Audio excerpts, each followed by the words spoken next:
Good evening, Chris. I'm continuing to draft off of you. Do you remember when you had Eric Holder a little while ago? I saw the promo today. I was like laughing about the thought of the phone call that happened. How did you get Eric Holder? I've been trying to get him. Well, apparently that's the way I need to appeal, because I do have him tonight. Thank you, my friend. I know it's because of you. I'm looking forward to seeing it. Me too. All right. Thanks for joining us this hour. Really happy to have you here. We do have Obama administration Attorney General Eric Holder here tonight. I have been trying to get him to do an interview here on the show for a gazillion years, but he is here tonight. And boy, what a night for it. I'm really, really, really looking forward to that conversation. I hope you are as well. That is coming up in just a moment. This was Springfield, Massachusetts today.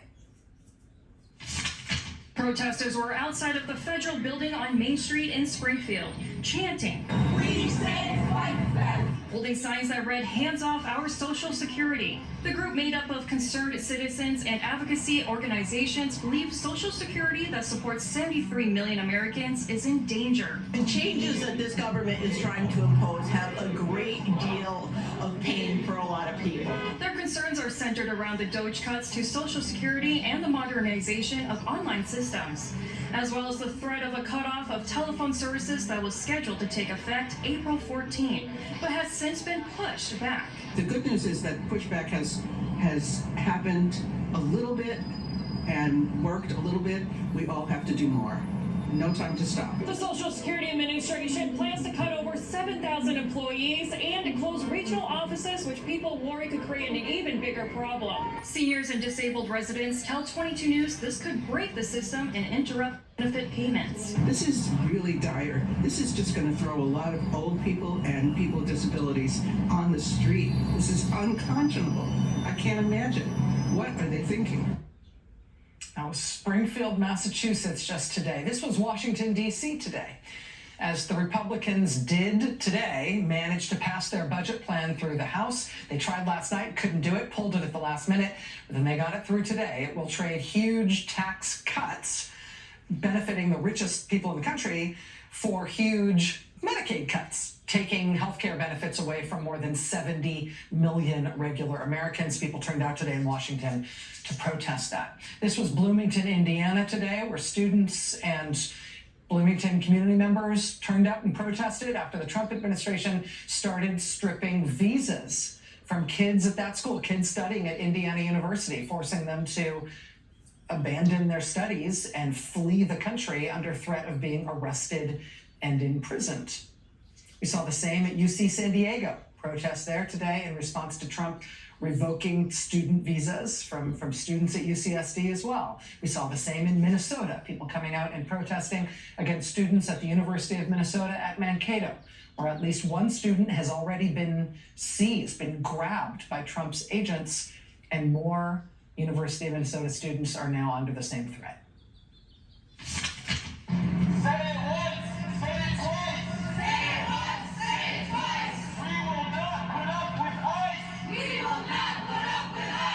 After two separate incidents on MSU Mankato's campus over the past couple weeks, Mavericks for Change, alongside other student groups, demonstrated on campus Wednesday. The first incident saw a still unidentified student detained by ICE, and another saw 5 international students have their visas revoked unexpectedly. University of Minnesota at Mankato. This was Connecticut yesterday. New Haven, Connecticut. There's a small airport there called Tweed Airport, and protests sprung up at the airport. Now, that's because there's an airline that operates out of New Haven Airport, a small carrier called Avelo Airlines, A-V-E-L-O. You see it there painted on the side of the plane. Avelo Airlines has signed a contract with the Trump administration, with ICE, to fly people out of the country on Trump's deportation flights. And they are doing that. They've announced that they've signed that contract with ICE to do Trump's deportation flights while they are still trying to market themselves to the public as a nice airline you might want to fly for your own vacation or business travel or whatever. You can see why that might not turn out to be a feasible combination. Protesters are upset that Avello had signed a long-term charter agreement to fly for the Department of Homeland Security. Now, the plan is to fly immigrants rounded up by the Trump administration out of the country. Activists are asking the public to sign a pledge that they're not going to fly Avello until Avello stops those flights. Today, also in New York City, we saw a big protest at City Hall over disgraced Mayor Eric Adams' decision to put Trump's immigration agents at New York's Rikers Island. Immigrants are New York. You see the signs there. Eric Adams wants due process for himself and his friends, but torture at Rikers for regular New Yorkers. On that point of due process, we've had a flurry of news today. And I got to tell you, each piece of this news in a normal administration would earn like a week or a month's worth of sort of jaw-dropping headlines and scandal. But when you're in the middle of an attempted authoritarian revolution, for us, these things just come one after the other after the other. And today has been a little bit nuts. Let's start at the United States Supreme Court. Even though there has been a ruling here, I would consider this still a developing story, and I'll explain why. Tonight, the Supreme Court has intervened in the case of a Maryland father who the Trump administration admits it accidentally, sent him to a foreign prison in El Salvador, even though they had no right to do it. In court, the Trump administration has admitted he was not supposed to be sent to that foreign prison. Well, they have also maintained in court that, oh, well, that's too bad. He's now effectively stuck in that prison, maybe forever, because the U.S. has no power to get him back, even though they sent him there mistakenly. Now, a federal judge in Maryland ordered several days ago that that could not stand for obvious reasons, that Trump had to go and get him. The Trump administration had to go and get him and bring him back. The judge, you might remember, gave the Trump administration a deadline of Monday night this past Monday night at midnight was when they had to have that guy back in the United States. After that judge's order, the Trump administration succeeded in getting the Supreme Court to hit pause on that order until they themselves could weigh in. Well, in this ruling tonight, the Supreme Court has weighed in, and they have ordered that this man from Maryland, Kilmar Abrego Garcia, they have ordered that he has to be returned to the United States, maybe? I say maybe, and I say this is still a developing story. I'm just gonna show you and tell you exactly what the Supreme Court said. And you tell me if you can figure it out. This is an unsigned order that was issued on behalf of a unanimous Supreme Court. And it first says that Monday night deadline, that the Maryland judge had set for earlier this week, saying that guy had to be brought back by 11:59 p.m. on Monday night. The Supreme Court first says that obviously that deadline is no longer binding because that deadline has passed. So that part of the judge's order cannot be seen as still being in effect. Okay, I get that. But then they say, aside from that deadline, quote, the rest of the district court's order remains in effect. Well, the rest of the judge's order was to bring the guy back, right? I mean, at this point in the ruling, it seems like the Supreme Court is saying Kilmar Abrego Garcia needs to be brought back to this country from El Salvador, right? I mean, that was the judge's order. By 11:59 p.m. on Monday, bring the guy back. They're saying, we're not going to do the 11:59 p.m. on Monday part, but yeah, the rest of the order still stands. Sounds like the Supreme Court is ordering that they need to bring the guy back. But then, even in this very, very short order, the Supreme Court makes a very squishy case of it. I mean, look for yourself. This is the exact language. I mean, the rest of the district court's order remains in effect, but requires clarification on remand. When they say remand, they mean when we sent it back to that lower court. The ruling says the lower court judge's order properly requires the Trump administration to, quote, facilitate Mr. Abrego Garcia's release from custody in El Salvador and to ensure that his case is handled as it would have been had he not been improperly sent to El Salvador. But the intended scope of the term effectuate in the district court's order is unclear, and it may exceed the district court's authority. Huh? The district court should clarify its directive with due regard for the deference owed to the executive branch in the conduct of foreign affairs. For its part, the government should be prepared to share what it can concerning the steps it has taken and the prospect of further steps. The administration should be prepared to share what they can. What is this, group therapy?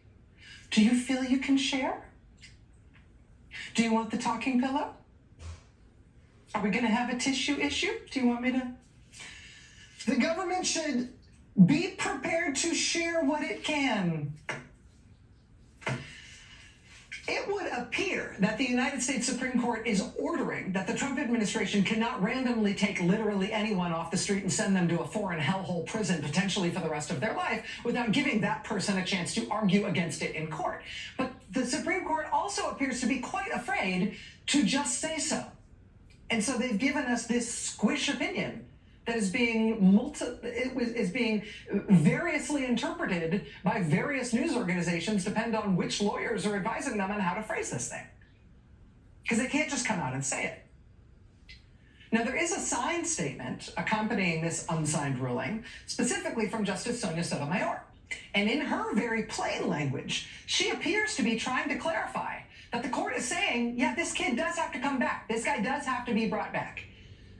This is just her statement that accompanies the ruling. It's not the ruling itself, but she appears to be trying to clarify. Justice Sotomayor says, in part, in her statement accompanying the ruling, quote, I agree with the court's order that the proper remedy is to provide Mr. Abrego Garcia with all the process to which he would have been entitled had he not been unlawfully removed to El Salvador. All the process to which he would have been entitled had they not just shipped him off. She says, quote, that means the government must comply with its obligation to provide Mr. Abrego Garcia with due process of law, including notice, meaning advance notice, and an opportunity to be heard in any future proceedings. An opportunity to be heard in future proceedings, I guess, means they need to bring this guy back from El Salvador so they can produce him to the federal court in Maryland for those future proceedings. Yes, I guess, maybe. So they do have to bring him back. For their part, the lawyers for Mr. Abrego Garcia are saying this ruling settles it. They released a statement in response to the Supreme Court's action tonight saying, quote, the rule of law won today, time to bring him home. And it may be, but we will have to see what happens now. With the original judge in Maryland to whom this case is being remanded, we'll have to see if Trump still tries to keep this guy locked up indefinitely, again, potentially permanently in another country, even though Trump has had to admit that the administration never even meant to send him to that other country, nor were they even able to contend that they had any legal justification for doing it. I mean, this is like Kafka mixed with Bozo the Clown. I mean, when this case was in court in Maryland this past Friday, the lawyer for the Trump administration, who was trying to defend what the administration was doing, basically had to turn himself inside out in the courtroom and try to make himself disappear in order to try to make this make sense. Because it became very clear in that courtroom there was no way for that lawyer to be both, rational and truthful to the court, which he was obliged to be, but also to defend what the Trump administration is doing. I'll just give you one little piece of it. You'll see what I mean. This is from the transcript of that hearing. The judge. Well, on what basis is he held in the El Salvadoran prison? What basis is he held? Why is he there, of all places? Trump administration lawyer. This is where I'm going to respond in a frustrating way, Your Honor. I don't know. The judge. You don't know? Trump administration lawyer. I don't know. That information has not been given to me. I don't know. The judge. Okay, well then, again, for everyone here, that means there's no evidence that there's a basis to hold him in that country. So we got that straight. But let me ask you this, she says. So there's not some other legal authority to hold him? Trump administration lawyer, I don't know. The judge. Can we talk about then, just very practically, why can't the United States get Mr. Abrego Garcia back? Trump administration lawyer. Your Honor, I will say, for the court's awareness, that when this case landed on my desk, the first thing I did was ask my clients that very question. I have not received to date an answer that I find satisfactory. The judge. Okay, well, I do appreciate your candor. So the Trump administration has put its own lawyer between a rock and a hard place here, right? This lawyer is trying his best to answer the judge's questions truthfully while also following the directions of his client, Donald Trump. An impossibility. That court proceeding was on Friday. By Saturday, that lawyer was gone, put on indefinite administrative leave from the Justice Department, as was his supervisor. Attorney General Pam Bondi explained the situation with this statement. She said, quote, "At my direction, every Department of Justice attorney is required to zealously advocate on behalf of the United States. Any attorney who fails to abide by this direction will face consequences." And that is this case. That's the Maryland case of this Maryland father who they accidentally sent to El Salvador. That's this one case that has now gone up to the Supreme Court tonight and been put on puree by a unanimous but apparently terrified Supreme Court, which is desperately trying to spin something out of this that doesn't sound like it's saying no to Donald Trump. But this pattern, this kind of thing in court has been happening again and again and again, and it's starting to have a really interesting consequence. For weeks now, we have seen this pattern emerging. You've got lawyers representing the Trump administration who are being forced effectively to present arguments that either aren't truthful or don't make sense in court. And when they try to pull that off in open court, they face questioning from judges. And the judges immediately suss out that what the lawyers are trying to defend is indefensible or obviously untrue. And so again and again and again, you're seeing Trump administration lawyers basically being thumbtacked to the back wall of the courtroom by one judge after another. And it has produced these incredible headlines. Headline, is that really how you think this all works? Outraged judge repeatedly mocks DOJ lawyers, tears into them for being unprepared. Headline, judge in Alien Enemies Act case chides DOJ lawyer over refusal to answer key questions. Headline, judge snaps at Trump administration lawyers for gaslighting. And again, this is just an untenable situation these lawyers are being put in, right? You have to be truthful to a judge. You have to be truthful to the court as a lawyer who's standing there in front of the judge. But being truthful in this administration is seen as a betrayal of Donald Trump. So what are these lawyers supposed to do, right? You literally cannot lie to a judge and stay a lawyer. But telling the truth to a judge in so many of these cases, not only is it not going to win you the case, it helps prove the point that the administration is losing all of these cases because they keep doing things that are really blatantly illegal, right? And if you lose the case in court, or you lose that day's proceeding in court because you told the judge the truth, well, that's cause for firing in Donald Trump's Justice Department. So what are you supposed to do? I mean, honestly, the answer is obvious, right? Ethically, you can see, whether or not you're a lawyer, right? You can see what you would do, what you should do if you were a lawyer in this case. You just do the right thing, right? You zealously represent your client, yes, but you always tell the truth. If you do that as a Trump administration lawyer, you will get fired for it. And so now we're seeing people get fired for it, and their supervisors get fired too. And all the Justice Department lawyers who are seeing that pattern emerge are sitting there thinking, do I want to lie to a judge and therefore be exiled from the legal profession? Or do I want to not lie to a judge and get fired from the Trump administration? Those are my choices. What else can I do? And so they're all quitting. We are now seeing this untenable situation reach its natural mathematical conclusion in a pretty dramatic way. The Washington Post is now reporting that at least half of the frontline lawyers in the Solicitor General's office are either preparing to leave or have announced their departures already. What's the Solicitor General's office? That's the office that specifically argues cases for the administration in front of the Supreme Court. A majority of their lawyers have now quit or are quitting.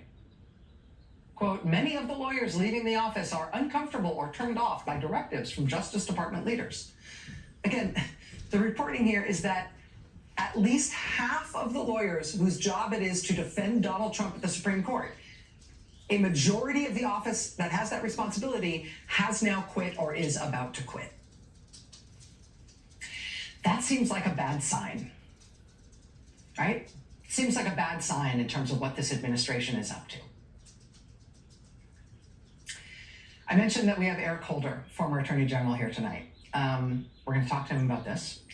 And there's one other thing going on here that is really, it's the reason we called him. It's the thing I really feel like we all need to hear from him about. And it's this new executive order that Trump has just signed. We don't pay attention to all of them because effectively his executive orders aren't law, right? His executive orders are basically just like long tweets with calligraphy that he puts on a big menu board and signs after he's told what's in them. Like, his executive orders don't have force of law, but they are orders from the president. And he has just signed an executive order that orders the U.S. Justice Department to investigate two people, to investigate two officials from his first presidential term, people who Trump has decided are his enemies. Chris Krebs from CISA, the Department of Homeland Security's cybersecurity agency, and Miles Taylor, who worked in the White House and wrote a book about Trump's dangerous authoritarian inclinations. Now, as if he is trying a little too hard to prove Miles Taylor's point about that, Trump has just signed this executive order that's not just him, yelling, lock him up into a microphone at a rally. It's him as president actually ordering his Justice Department to open investigations into these individual people at his direction. Former Congresswoman Liz Cheney's response was on point and succinct. She said, quote, "In a special mix of incompetence and evil, Trump has combined his disastrous implementation of 1930s tariff policies with Stalin-esque targeting of political adversaries." She says, "Speaking the truth is only a crime in countries ruled by tyrants." Legendary conservative judge Michael Luttig responded today by calling the demand, quote, "the president's most constitutionally corrupt executive order to date." He says that this is occurring in the United States of America is shameful. It is a travesty of justice that Mr. Krebs and Mr. Taylor and the nation's law firms and legal profession are being forced to defend themselves against the President of the United States and his palpably unconstitutional conduct. The President obviously thinks the Supreme Court will ultimately side with him. It is just as obvious that it will not. Judge Luttig says, quote, "But the innocent American citizens targeted with these unconstitutional executive orders should not have to wait one day longer for vindication of their constitutional rights. Their professional lives and livelihoods will be destroyed before such time as the Supreme Court rules." That is exactly what the president is counting on. That's why he continues to issue executive orders in defiance of the rulings of the federal courts. Judge Luttig says, quote, "Both Mr. Krebs and Mr. Taylor should immediately bring lawsuits in the federal district court in Washington, D.C. against the president, the attorney general, and the director of the FBI for vindictive/malicious prosecution. They should be prepared to litigate all the way to the Supreme Court before the two men are actually prosecuted." Judge Luttig says, quote, "In my view, the lower federal courts should summarily strike down this executive order and quash the president's ordered investigation of these two honorable American citizens. The Supreme Court of the United States thereafter should summarily affirm." He concludes with this: "We all know what's going on here at this point. The president is not going to stop until he is stopped, once and for all, by the federal courts." So this is one of the red lines, right? The president ordering the Justice Department to target individuals that he doesn't like. That is one of the red lines we have been expecting him to cross, and here it is. This is like tyranny 101. This is intro to tyranny. This is no longer an advanced class where you have to read the subtleties. This is very elementary stuff.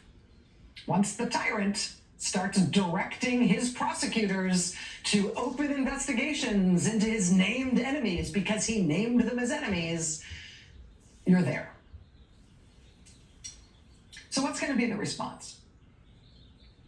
If we've still got the antibodies to defend ourselves as a democracy, if our civil society is still working, if our legal profession is still on the job, what we ought to see here in response to this, in response to what will be not just these two guys being targeted, it'll be a dozen, it'll be 100, it'll be 1,000 of these if Trump likes how this one goes and he isn't stopped from doing it. What we ought to see here, if our democracy is still kicking, what we ought to see here is a battalion of the highest end lawyers in the country flooding in to provide Chris Krebs and Miles Taylor with free legal representation, and with the kind of no-holds-barred, super aggressive legal fight that Judge Ludig is describing today. Are we going to see it? As the biggest, poshest, most powerful law firms in the country, even tonight, continue to suck up to Trump and promise to do him favors in exchange for him no longer criticizing them or threatening them? Do we still have the juice as a country? Are we still kicking? Legal profession, you still there? Are all the pretty words America's most prominent lawyers are famous for about the rule of law and no fear or favor, are all those just pretty words? Are we going to see them show up? Because time's up. It is now. Everything you were supposedly preparing for, it's here. Eric Holder joins us next.